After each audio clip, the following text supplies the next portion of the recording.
ஆசைய சொன்னதும் கொஞ்சம் கூட யோசிக்காம இதுக்கு ஒத்துக்கிட்டாங்க. இல்லனா இதெல்லாம் என்னோட வாழ்க்கையில நடந்தே இருக்காது. தீபா நினைப்பிலே இருக்கீங்களா?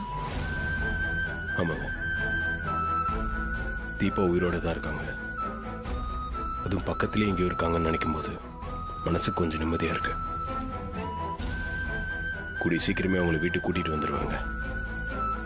அது மட்டும்தான் என் மைண்டு ஃபுல்லாக ஓடிட்டு இருக்கு. நான் நம்புறேன் சார். நீங்க 2 பேருமே ஒருத்தர் மேல ஒருத்தர் ரொம்ப லவ்வோட இருக்கீங்க. அந்த லவ்வே உங்க 2 பேரையும் சேர்த்து வைக்கும் சார்.